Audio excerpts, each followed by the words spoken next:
want to see, and what did you see? I wanted to see effort. I mean, this isn't football. I still don't know why we have to go out there and play without safety equipment. It doesn't make a whole lot of sense to me, but so really the only thing you can gauge, because the technique is, you got to coach it, right? And the technique and the assignments and the fundamentals, all that stuff is going to be rusty for the veterans. It's going to be non-existent for the young guys. But the one thing we talk about all the time in this program that is demanded, not coached, but demanded, is effort and ball security. And I think we answered the bell today. There was small victories, right? We made it through stretch in like 10 minutes. I think we had one call back. When the defense took the field, I didn't have to call them back one time.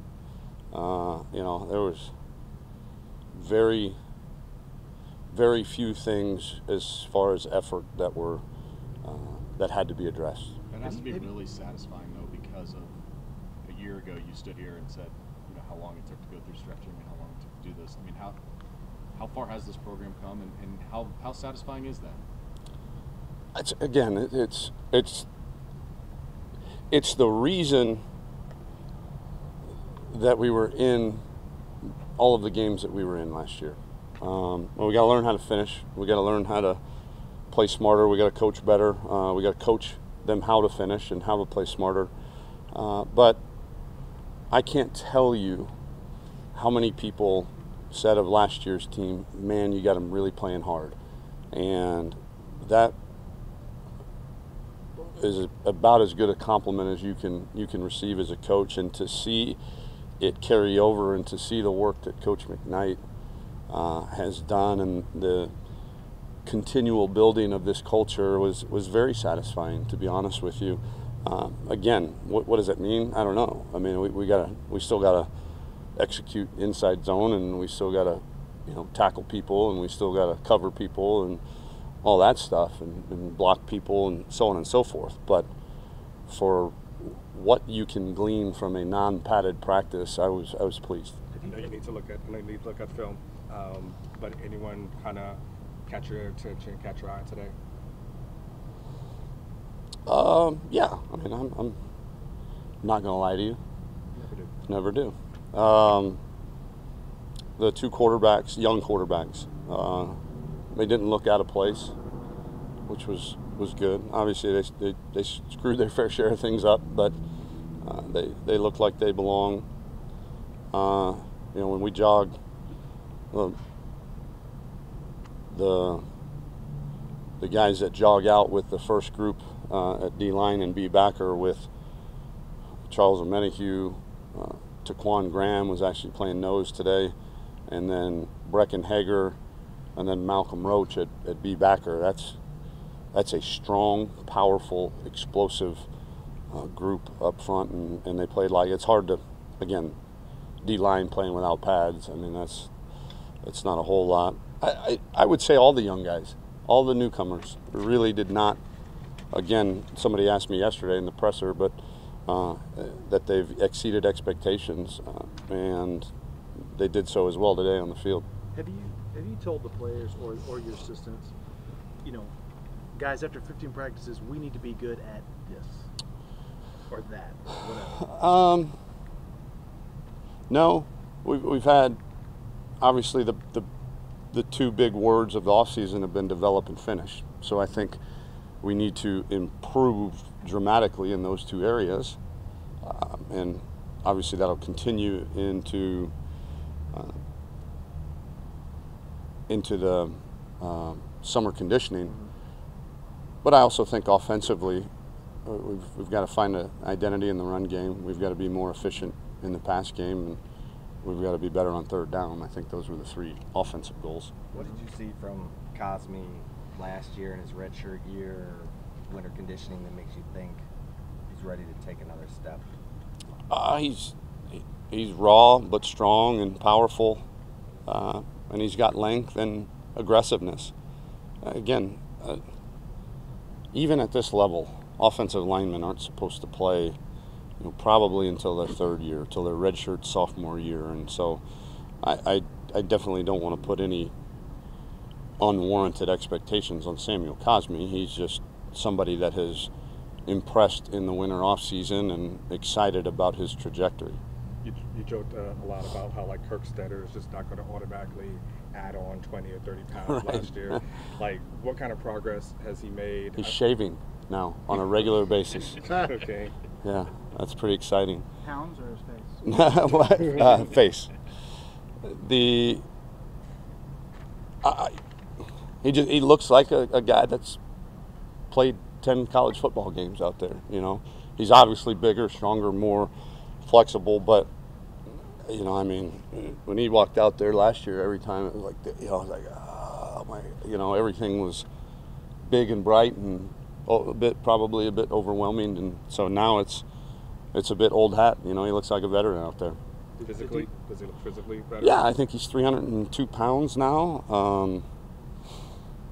He's really strong. He's not quite as strong as some of the other young offensive linemen, but he's getting there, and he can move, and he's extremely smart. The defensive linemen absolutely pass the eyeball test. Yes, they do. To me. And what when you think about replacing Puna, is it a high level of concern, or do you feel like you've got the guys to do that? I mean, Yeah, I think besides Chris Nelson, I mean. Yeah, I mean, I would be doing Puna and his contribution to this program an injustice if I didn't say we were concerned about replacing him. That guy, as I told you numerous times last year, probably the hardest practicing defensive lineman I've ever seen since Casey Hampton. And obviously it showed on game day. He's a Big 12 defensive lineman of the year. So anytime a guy plays that well, and not just behind the scenes, not just a guy that we laud but maybe doesn't have the pelts on the wall on game day, I mean, that guy produced. And so I think more than anything, it's going to be, can we replace his production up there? And yeah, I'm concerned. I don't know if that's the right word. It's on your radar, I guess. Yeah, and I'm eager to see the guys that we have tasked with that job to perform their job. On the offensive side of the ball, what was the practice like with several coaches in new positions and a new coach here overall and Coach Hand? Well, it was easier at wide receiver because the two coaches could kind of parse the field into halves, and you coach that side, and it makes it a lot more efficient that way, instead of one guy trying to run across and I'm coaching this guy while the other two guys, maybe a GA or something like that's trying to coach him. So that was good. And then with Coach Hand, I mean, we've been out doing position-specific conditioning for the last 4 weeks. So these kids have got to know him and his coaching style, and there was really no major adjustment there.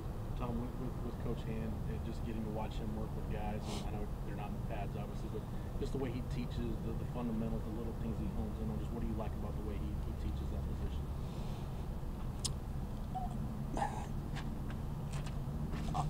I believe that position is the most, obviously it's the most interdependent from a teammate standpoint.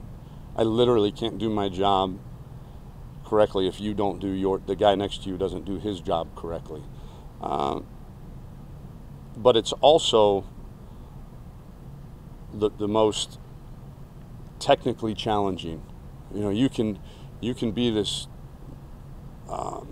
what is it, the combine warrior or whatever, and be a Greek god and bench press the world and this, that, and the other. But if you don't play with proper technique and fundamentals, you got no shot. And also, if you don't play with proper technique, fundamentals, and an aggression and physicality, you got no shot. So I think Coach Hand does a great job of mixing the, hey, we're going to do it better and more fundamentally sound than anywhere in the country, but we're also going to do it with more physicality than anybody in the country. Tom, you mentioned earlier in your impressions about the younger guys and the newcomers. Your expectations for what a Texas practice is and effort and all that stuff, was that something you and your coaches kind of had to tell them, or did the other players and kind of the older guys already pound that into them before things started?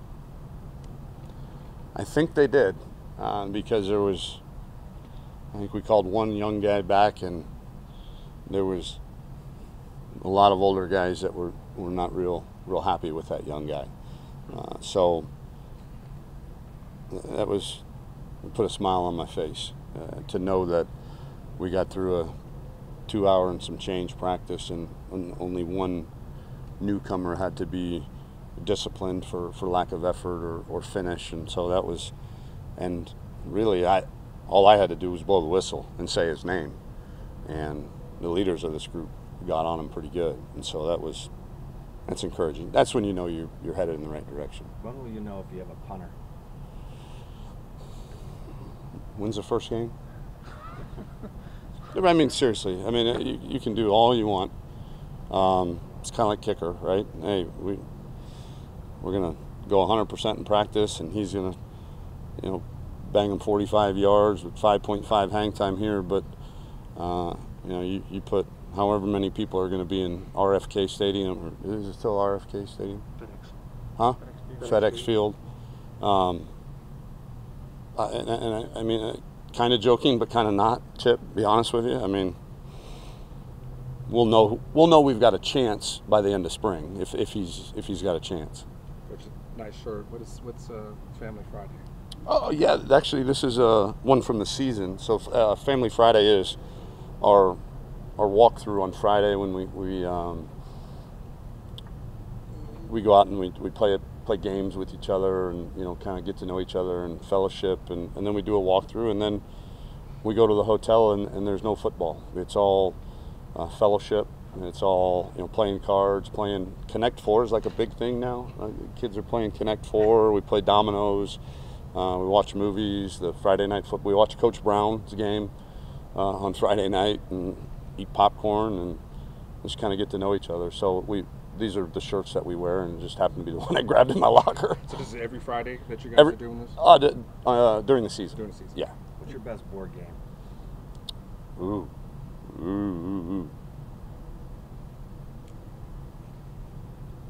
Trivial Pursuit, probably. Just thought about that the hardest than any other question. I love board games. Quick question. Can I say Candyland, actually? I'm actually probably better at Candyland.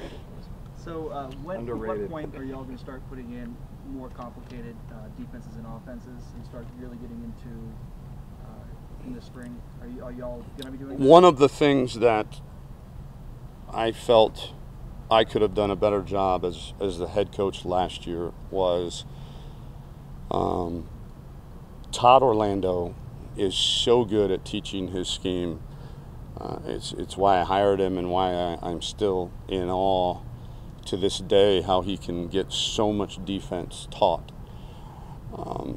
And so I allowed him to install at the pace that he was used to. And so I think what that caused was our offense, you get on the board and you install inside zone, and you say, okay, here's your rules versus an odd front. Here's your rules versus a 4-down front. Here's your rules versus bear. Okay. But oh, by the way, when we go out on the field, you're going to have to know exception A, B, C, D, E, and F, because that's what you're going to see against our defense. And so we never really got to get good at just playing against base defense. And so this spring, we're going to, and I hate it for Coach Orlando, but it's what we need as a team. We're going to slow the defense installation down a little bit. And so today was nothing but odd with quarters coverage. That was it for however many plays we went in team, 32 plays, something like that. And tomorrow will be nothing but 4-down quarters or man free. And then Saturday, there'll be very limited blitzes on Saturday, and then will progress very, very slowly, but we're going to allow the offense to get at least comfortable. Trust me, I'm not trying to slant spring practice so that one side wins or the other, but I definitely know that we can do a better job of making sure the offense gets comfortable against base defense. Good time for one last one. Any ideas who you'll look at for a backup center this spring? Not here? Absolutely. We have been, even through our walkthroughs in winter conditioning, we have rotated Derek Kerstetter and Elijah Rodriguez. So, kind of, because Elijah can play right tackle too, so or is playing right tackle, but he could also play guard. So there's a good intermingling of those guys at center, right guard, right tackle, and so it looked pretty good today. Thanks, Coach. Thank you.